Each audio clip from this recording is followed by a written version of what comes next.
Okay, welcome, ladies, to the third episode, the third edition, whatever you want to call it, of Coffee and Connection. I have my coffee. Who's got their coffee or tea? I know Esther likes tea. Yeah, amazing. And coffee today? Okay, today she's got coffee. Yay, you got coffee. Amazing. So, today, just looking on the list of amazing questions that I've gotten, one question that popped up more than once, and it's something I definitely hear a lot of, is, how do I get more discipline? How do I get more done? I'm not a disciplined person, and there is so much to say on this topic, and I want to break it down into three different things, okay? So, the first thing is to recognize when you're feeling like I can't get anything done, no matter what I do, I can't get it all done. I can't get my act together. I can't get organized. Whatever your little voice is, right? Go ahead and put in the chat. What's your little voice that you say to yourself at the end of the day, or when you're in the middle of trying to do everything and it's just not working? What's that voice that you're telling yourself? Right? I can't do it. I'm not that kind of person. Whatever it is, go ahead and put that in the chat so everyone can know that they are not alone. And let's see, I know my chat sometimes lags a little bit. Keep on until I drop. I'm too tired. Yes, Javi. Um, there are so many those little voices. And the problem with those voices is that they seem really true, right? I'll never get my act together. I'm such a mess. That was a big one that my clients know I always felt. I'm such a mess. I can't do this. What are people going to think? We get all these thoughts. And the very first thing to recognize is that everyone is struggling to get it all done. We always think we're the only one. Everyone else has their act together, and I'm the only one struggling. But here's the reality, okay? We can do anything, but we can't do everything, right? I can do anything, but I can't do everything. And nobody, no matter how hard we try, is going to ever finish that to-do list, especially not in one day, right? As I always share, my mother says, when you're doing laundry, unless you are doing it naked, you by definition have more laundry to do, right? You can never really get it done. There will always be more dishes in the sink. There will always be more hugs and kisses and time to spend with your husband, with your kids, please God, right? There will always be more to do, right? So even if you could get it perfect for once, and sometimes this is the frustrating feeling, you can get like, oh, this Shabbos, I had everything ready on time. This Shabbos, it was so great. There's always going to be next Shabbos, please God. And there's always more to do. So when we make ourselves feel like a slave to that to-do list, right? When my view of myself is dependent on how much I have done, or let's put it this way, let's be honest, right? It's not how much I've done, it's how much I still have to do, then I'm always going to be setting myself up to feel like a failure, to feel like I can't do it, to feel like what's wrong with me? Because there's always going to be more to do. Thank God. That's the nature of this world. God created a world to do. Asher bara Elokim la'asot, a world to do. There's always more to do. There's always more to work on. I know that my kids, especially now, right? Like, they're always talking about how bored they are. I'm so bored. Or they actually say, my little ones say, I'm so bored. I don't know where they got that from. I'm so bored. I'm so bored. I'm so bored. And I'm always like, Baruch Hashem, they say, Ima, you're never bored. I'm like, Baruch Hashem. I feel like the life of a Jew, Baruch Hashem, we can never be bored. Definitely not the life of a mother, right? But there's always more to do. If I have nothing to do, then my mind goes crazy with all the things to do. What am I going to listen to? What am I going to read? What am I going to say? Who can I call? What can I do for myself? Right? There's always something to do. Always. So if our to-do list is like miles and miles long, and at the end of the day, no matter how many checks I get, I say to myself, ugh,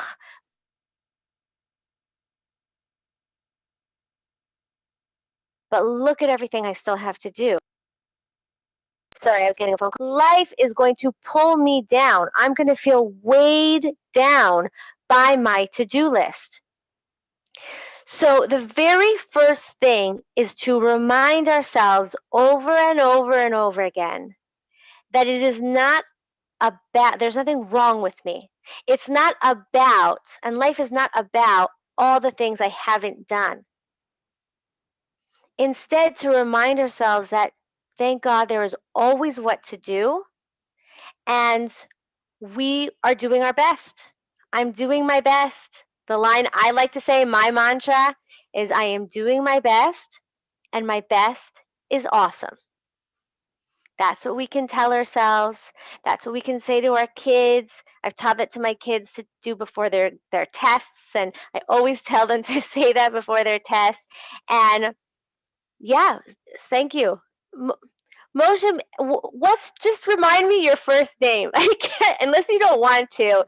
I understand if you want to stay, but your face is up there, so I'm sure you don't mind telling us your first name. I just can't remember your first name. I'm so bad with names because you're saying such great things, and I love seeing your face.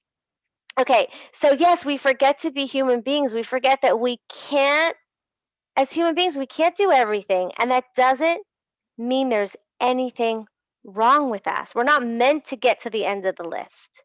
We're meant to always be striving and always be doing, and we are doing our best. Yes, Esther, 1 foot forward, one baby step at a time. Okay, one of my favorite quotes I heard back in, I don't know if it was April or May, um, from one of the women I interviewed. Of course, now her name is escaping me, but I have it right here. And she said, "Life is not life is not a light switch; it's a sunrise." I just love that. That is the reality. She was saying about change. Change is not a light switch; it's a sunrise. That's just true about life. Life is a process, and we don't want to get to the end, right? Baruch Hashem, we don't want to get to the end. So we're always reminding ourselves that that is normal. Okay, so that's the very first thing. And having that mantra for yourself, I'm doing my best. My best is awesome. I'm human. I can't do everything. And then number two is to then go ahead and celebrate the things that we do accomplish. The things that we do accomplish. It's very important. I especially focus on this with my clients around Pesach time when there's so much to do. And it's so important to realize that as much as there is to do, what have we done? Because as I always say, every step that you take, every change that you make is the biggest inspiration for more change. That's why it's so important to celebrate your victories. And sometimes our victory is check, I did a load of laundry. Check, I did, these things that I set out to accomplish today. Check, I got my stuff done. I made dinner. Check, like feel good about those things. Feel good about the accomplishments that you've made.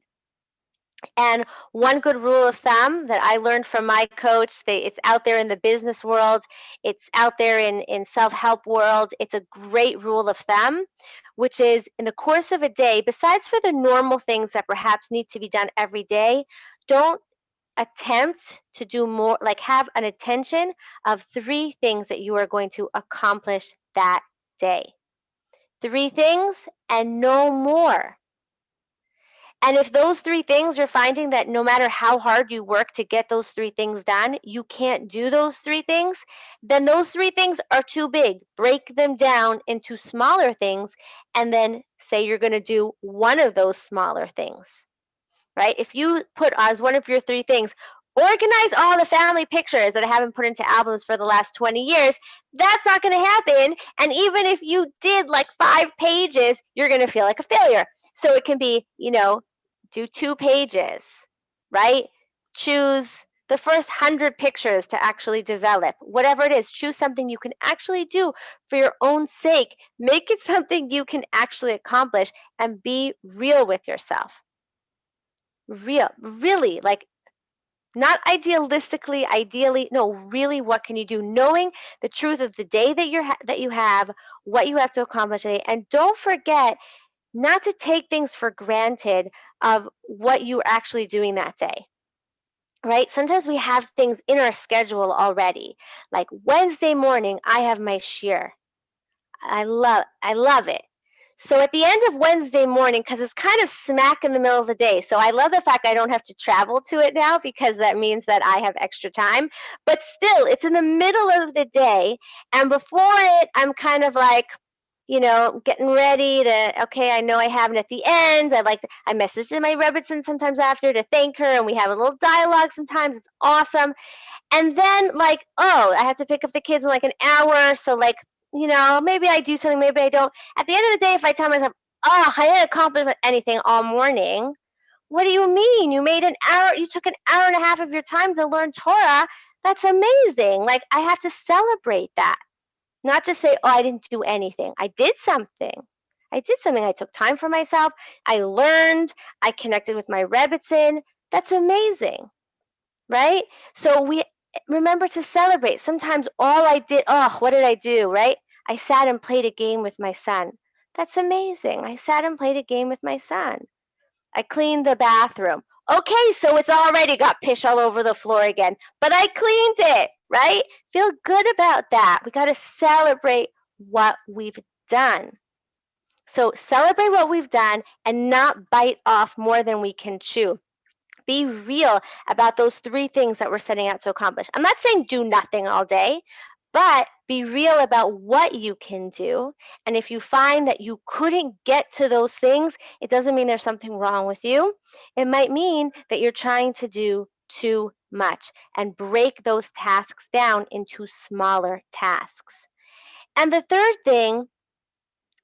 thing is to, as you are doing, don't forget about the being, right? Even as we are accomplishing, we still can tap into our femininity. We can still be the women we want to be. So ask yourself two things, okay? So this has an A and a B to it.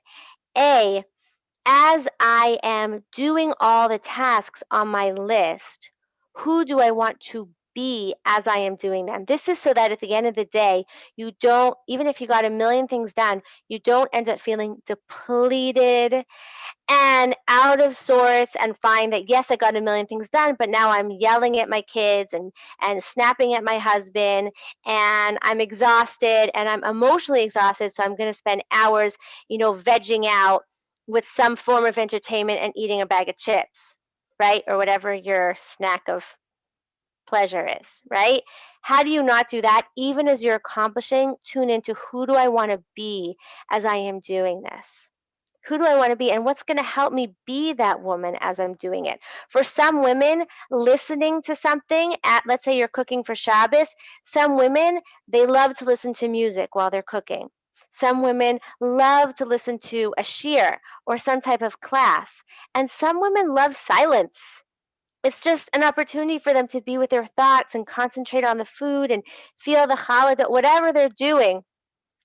And for some women, listening to something is a great way that they feel that they're really, they're not just cooking, they're doing something else, which is, just cooking is fine, but they enjoy the listening. And other women feel like they have to keep pressing pause and they're getting stressed and it's not working. And so tune in for yourself. What will allow me to do this feeling positive, feeling like the woman I want to be. Okay? So that you're not just focusing on the checking, the checks, the doing, which is great, right? Celebrate what you're getting done while also focusing on who do I want to be. And with that, also taking time throughout the day for you. Remembering that as much as we have to do, if we get depleted, then we're not going to accomplish very much. And again, even if we accomplish it, we'll end up snapping at everybody along the way. So taking time for you, recognizing that, as we said, the list is so long. If we wait until we've done everything to take time for ourselves, to take care of ourselves, we're never going to get to ourselves. And we're kind of giving ourselves that message that I don't really matter. I can, treat myself to a coffee as a reward for having done everything. Well, how about I treat myself to a coffee because I love me, right? That's worthy of a coffee. I'm worthy of sitting and having coffee. And the crazy thing is, when you take time for yourself, you often have more energy and more, um, what's the word? Like just wanting to get it done. You're more inspired. When I realize that, like, if I take a nap Erev Shabbos, I get more done and I yell at less people along the way, Fridays became a whole different experience in my house. And I feel awake and normal for the Friday night meal. And I'm not saying I don't do a million things on Friday, and as if Friday's not crazy. It is crazy. There's a lot to do here in Israel. It's our only like cleaning day, and it's cooking day, and it's get everyone ready and get yourself ready somehow. So it's crazy. But if I take that time for myself, it's a little bit less crazy. Sit and have that coffee when I feel tired. Maybe take a nap. Take time for myself. Take a few minutes to talk to my parents or connect with my kids when they come home. All of that is going to make a difference in the kind of day that I'm going to have. Okay, so that's just a few different ideas on the mindset of the craziness, how to deal with the craziness itself, and how to still take care of yourself as you're doing all of that. So like the questions of like, I'm just not put together, I'm not that type of person, that's okay. Accepting who you are, I'm doing my best, and pull it, like recognizing the greatness in who you are. If you're not a very organized kind of person, then fine. That means that maybe it'll be easier for you to sit and spend time with your kids or with your husband, or take time for yourself without feeling like, oh my gosh, I have to be doing. And if you are a very doing person, then great, get this stuff done, but don't forget to take time for yourself as well. So don't allow your personality or your disposition to become a limiting belief that stops you from being the woman that you want to be. Okay, so I saw some great questions come in. So let me just jump to those quickly. I know my video is going to cut out for a second while I read it. Okay, how should we deal with external voices that seek to belittle the accomplishments we're trying to feel good about? That is a great question. Let me just check for a second. Um, do, do, do, do, do. Yes, Miriam, that is a great question. And um, let me just say about that if anyone else is coming in to try to belittle us, to try to say, why didn't you make dinner? Why is the house a mess? Why is it like this? Why didn't you do my laundry? Whether it's our husband, whether it's kids, whether it's especially teenagers, whether it's mothers, or anyone else coming in and kind of judging us besides our own voices, we can always remember that is their experience. It's their experience. And we know that we're doing our best. And our best is awesome. If they really don't like the fact that the laundry is not done, they can do it. If they're really hungry when they come home, they can make themselves a sandwich. You do not have to be brought into the negativity that they are expressing at you. And the most important thing is to not allow those voices to inspire you to work harder, right? Because then that works for them. It works for them to be mean. It works for them to be negative. They get what they want when they do that, and that is going to only create more negativity. So that we want to be very careful of.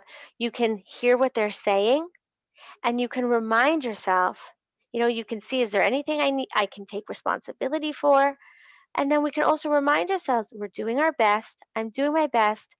My best is awesome.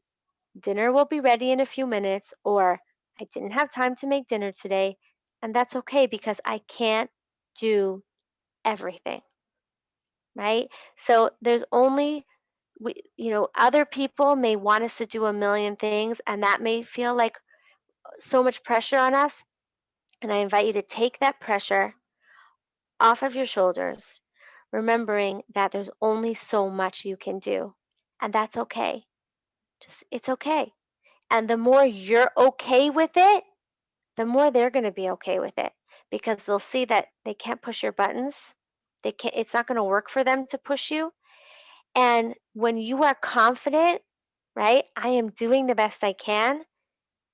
People either accept that or they don't, right? Either they'll accept that and they'll respect you or they won't accept it. But then you know what? They're probably, no matter what you did, no matter how much you accomplished, they'll always find the things that you didn't do. Because remember, there'll always be things I didn't get to. I can't do everything. So it doesn't pay to listen to those voices. Okay, so thank you for that question. Let me get to the next one. How about realizing why we are doing these household tasks to build a home that will be a mikdash mount for Hashem?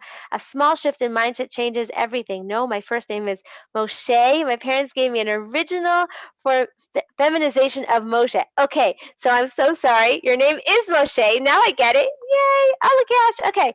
So Moshe, thank you for sharing that. That is very true. It can be very helpful to remember that.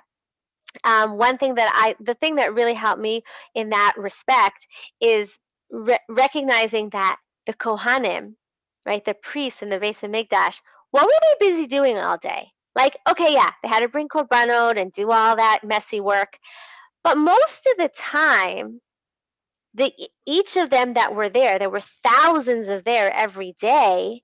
What were they doing? Most of the time, they were cleaning. They were keeping the mikdash clean from all the gore and guts and blood and everything. They had to clean it all up. And so I love Devar Torahs that link the Beis Hamikdash to our houses. Those are my favorites. So that has really helped me remembering that when I'm cleaning my house, I am cleaning my mikdash. I'm the kohen of my mikdash. That is helpful. And sometimes that really can make a difference. And I think that the less we put on ourselves of that struggle of, oh my gosh, I have to do this, I have to do that, and it's not done. And we're pulled down by it, we can't even think in those terms because we're so weighed down by the heaviness of that never ending to do list. When we can recognize that, you know, we're going to do our best, we're not going to get to all of it in one day, and that's okay, right? Some days we choose to spend more time with our kids. Some days we choose laundry. Some days we choose, today I washed out my fridge, right? Like, you don't do that every day. You choose what you choose, and you'll feel good about your choice. Then that confidence actually allows you to get more done and be a happier, more loving, more connected woman. Okay, so thank you, Moshe, for that and for clarifying it. And yay, now I know how to say, I can say hi to you. Amazing. Okay, and Malka Rachel says she'd rather have a cup of hot chocolate. Enjoy your cup of hot chocolate. Amazing. Hot chocolate is amazing, especially on cold winter nights. Baruch Hashem, we had our first rainstorm last night. It was definitely a night to curl up with a cup of hot chocolate. So, ladies, it has been amazing connecting with all of you. If you have any further questions, any thoughts, comments, don't hesitate to reach out to me, Chana at absolutelyfeminine.com. It's great connecting with you. I look forward to seeing you again next Monday. Oh, I got a comment here. A family has a right to expect dinner. I think there's a way to prioritize getting. Look, a family has a right to expect dinner, but even that expectations are often going to hurt us. So if a woman has taken on and she's agreed she can make dinner every night, great. But don't forget, dinner can be, if we're too tired, if we just had too much on our plate that day, dinner can be pizza. It can be cereal. It can be eggs. It can be something simple. Yes, we can prioritize, but there are days first of all, there are days that doesn't work. There are days that other things are higher on the priority list. And sometimes even our mental health. Our emotional health can be higher. So, again, I'm not saying don't do anything, but the important thing is to recognize that we can't do everything. So, to make ourselves crazy to get that dinner on the table, if it's going to lead to resentment and frustration and anger, or in any way lead to us not being the women we want to be, then find a different way to get yeah, maybe your kids make dinner, maybe you order pizza, maybe you have breakfast for dinner, which is awesome. Maybe you have some things in the freezer to pull out last minute if you have to. There's always other options, right? Our Thank God we live in a world where there are so many. It's Food can be easy. Food can be easy when we let it be. So when things get crazy, don't make yourself crazy, and don't get mad at yourself at the expense of then getting mad at others. Remember that resentment is poison to relationships. It's the opposite of connection. Nothing is worth resentment in a relationship. Okay. So thank you everyone for your comments. Now I'm really going to sign off. Have a great rest of the day. And until we speak next time, may we all be blessed to live, love, and be loved with all our hearts. Shalom. Bye for now.